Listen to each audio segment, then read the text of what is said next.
home action, so that would be doesn't lead into it. Is it that simple, or is there something more complex that would be addressing? And thanks for any insights you can give. Yeah, I mean, I just came up with that kind of idea. I'm not a lawyer or anything, but I know, like, with sentencing, they have options, right? And I've seen it to where they just do consecutive. As soon as you walk out the court, you go straight to jail.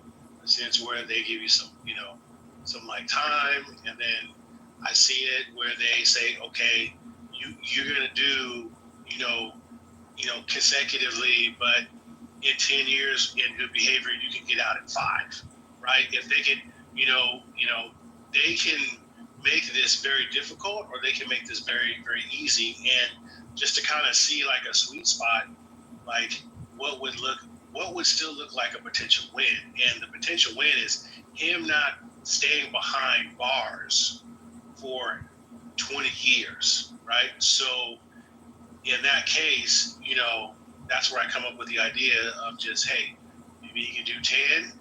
Like I can see a scenario where they say, hey, you have to do 10 for the first count with the potential of getting out in 7 if you have good behavior, and then the rest of the sentence you can serve at home under house arrest. Because I mean, I think just in my memory, just thinking about it, I mean, rich people get that house arrest shit. Right? They get that house arrest. You can see him getting max on both counts with no criminal history. Blackmail, dude. I don't know.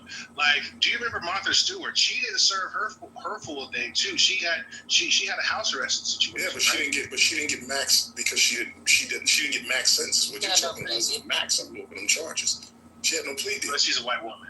We're just talking about the charge itself, whether or not without consideration of what or who he is. I agree with you that we sometimes have to factor that in. But if you're going to say that, then I'm going to say, well, he has money too. So I mean, but the bottom line is, so I'm saying to you that you think, and I'm asking rather, that you think he's going to get max sentence on both, but they'll let him serve it in different ways. Correct.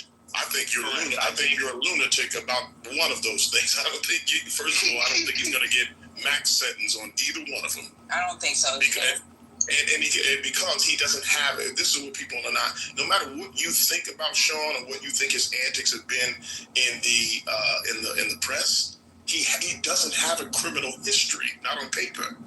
Yeah, that matters. He has none. So, I mean, that's going to factor into this decision. You can rest assured that his defense is going to say, that's going to be one of the first things that they say. He does not have a criminal history. You can't take into account hearsay and things that people have said or his behavior as it pertains to anybody. Even though, obviously those things can factor into a judge's decision. His own personal decision. But in terms of the way he interprets that via the law, it has to be a fair sentence based on his history. And the history only matters on paper. It doesn't matter what you've done that I think that you've done. Because, the bottom line is just like, Patty said, he was exonerated of the thing that happened with Shine. He doesn't really have he doesn't have a criminal history that we know of in any real significant way, at least not in this way. So, that's going to factor into this decision. I agree.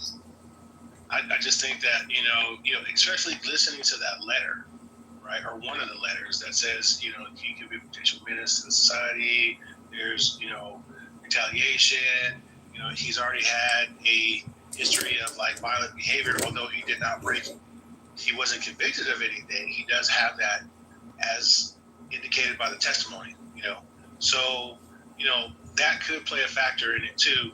But again, you mean the testimony that led to a not guilty verdict? Well, okay.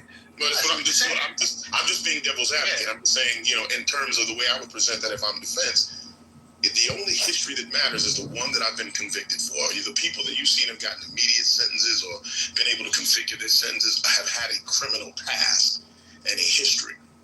Yes, those people don't get as much leeway. You've done shit before, but the things that you've seen or you perceive that I've done, that doesn't factor into Kate. That doesn't factor in. And if it does, and if on the off chance it's something that they stand it down, well,